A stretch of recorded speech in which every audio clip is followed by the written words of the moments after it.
I know we all enjoy the camaraderie and the competition of the Kilmac League, but today I decided I was going to do something different. I decided that the talents of Kilmac would be best used with each other rather than against each other. So what I decided was that we needed to have a team representing Kilmac on the highest stage possible, the National Football League. Now, obviously, it was no easy task selecting the team, but today I want to go over that. I understand that my audience is not exactly familiar with the rules of American football, so I attempted to clear that up too. But this will be an in-depth look at the roster, unlike anything I have ever done before. And of course, as you can see, the man to lead us is Tomas Michalauskas. The goal for this season is not anything in particular. The chances are that we won't win the Super Bowl.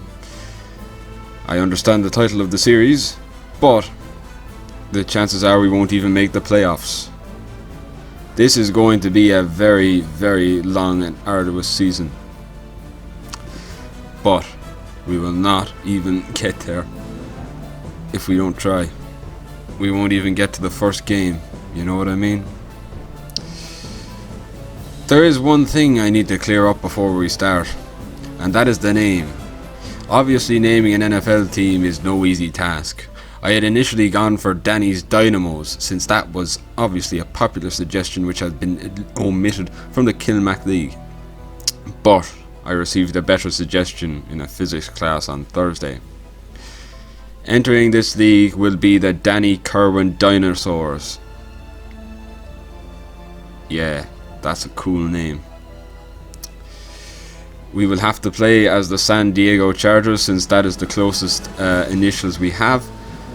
But rest assured, we are the Kirwan Dinosaurs. We have no affiliation to the San Diego Chargers. They don't even play in San Diego anymore.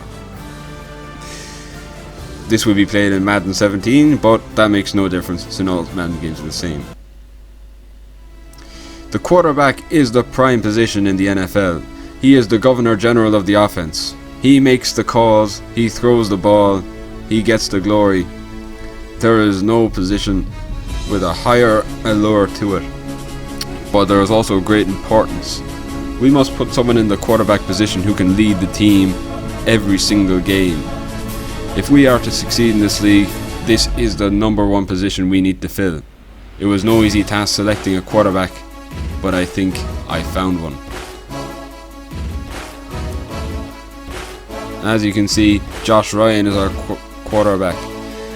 Since he is planning on doing military service, I compared him to the great Roger Staubach, who completed military service before playing in the NFL.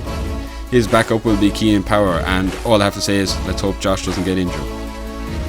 Next position is the running back. There are two running backs, the halfback, which is usually a lighter and faster position, which is more frequently used, or you can go with the fullback, the stronger but slower, less used position. This is an example of a fullback here. The last one you saw was of a halfback. Here is Larry Sonka, and he is taking the ball right up the middle.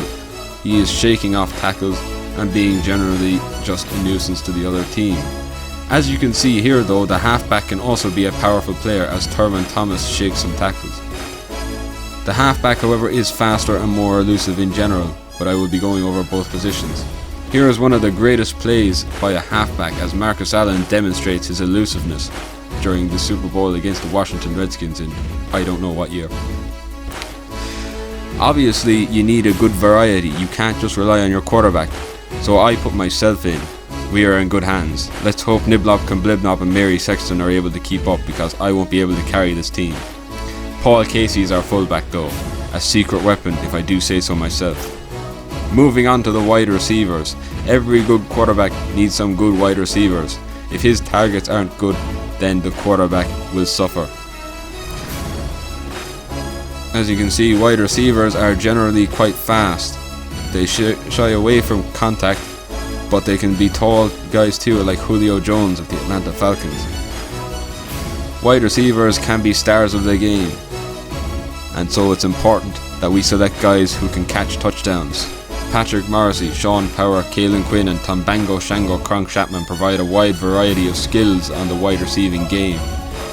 and I think they will prove to be key players come the end of the season. Well, except for maybe Cronkshatter. Now we move on to the tight end, and the tight end is like a wide receiver, but he can also be expected to block. As you can see from this play, they are stronger than the wide receivers and can usually shake tackles from defensive backs. Here we have Rob Gronkowski showing his strength, and this is exactly what tight ends are used for, although not shown they can be used for blocking in the running game. Our tight ends are Cathal O'Keefe and Anna Finnegan. Cathal O'Keefe, as you can see, is quite a good player, but rest assured my ratings are not based on personal bias. They are completely arbitrary. Some players could have had great ratings, some players could have had poor ratings.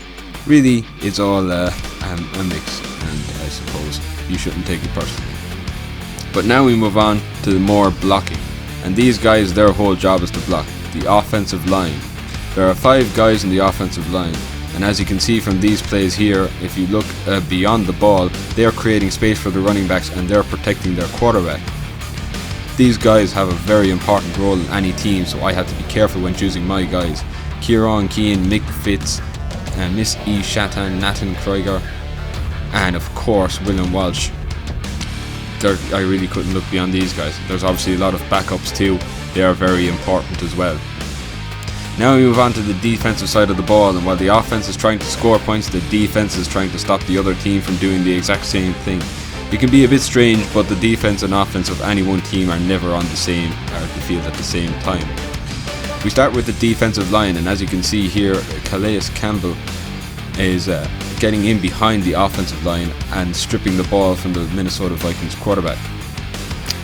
The defensive line has defensive tackles who play at the center and defensive edges who play obviously at the edge.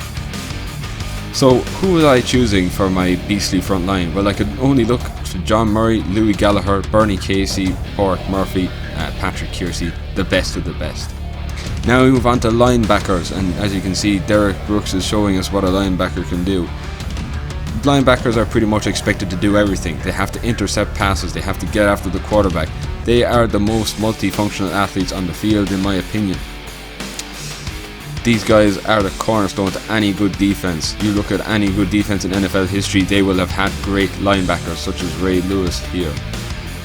And Lawrence Taylor, as you can see here, is getting after the quarterback, showcasing what a linebacker really needs to be. You need to be intelligent and athletic. So really, I could only go for Dylan O'Brien, Scott Bodrin, Big Grania, Shona O'Neill, Cormac McCarthy and Cormac Kiersey. Truly the best of the best. Now we move on to the cornerbacks. Playing at the back of the defense, they are expected to cover wide receivers and stop them from taking the ball. And they are expected themselves to intercept passes from the quarterback in order to win possession back for their own team. They are expected to read the play, as you can see here, where that quarterback was completely read, and sometimes they can score a pick 6, i.e. a touchdown off an interception. Really, these guys have to be athletic because they have to keep up with the wide receiver despite not knowing where the wide receiver might run, so it is truly a hard job. Our 4 cornerbacks are going to be Adam Carney, Louis Power, John Murtagh and Olivia Kirwan. I have a feeling we're going to give up a lot of points this season, but that could just be me. Now we move on to the safeties, and there are 2 kinds of safeties we must discuss. The free safety is generally smaller and is expected to read the entire game and just react to the ball. They are ball hawks. The strong safety is bigger and is expected to make big hits like that, and also to guard against the bigger players such as the tight end and the fullback on the offense. Here we have a look at our free safety, the Brig, who is our special weapon on defense. Mary Dunbar is the backup, and William Murphy is our strong safety. Now to move on to the kicker, and the difference between a kicker and a punter is this. A kicker will be doing things like this, kicking field goals. When it gets to 4th down, you either have the chance to punt it or kick a field goal if you are in close enough range. The kicker is sort of like the accurate kicking player, whereas the punter, as you will see here, is when we want to just pin the opposition back as far as we can. As you can see here, this punt was pretty much perfect as it put the offense of the other team back at the 1-yard line. This is what we would be aiming to do with our punts, but I don't think Gemma is good enough, to be honest with you. Like, we could definitely struggle off the back of that. But We have a tough season ahead of us. Playing against fully professional players is no joke. We will be expected to be absolutely beaten at every single turn. But only time will tell. Join me next week for the opening of Danny's Dinosaurs, NFL Road to the Super Bowl, and I will see you then.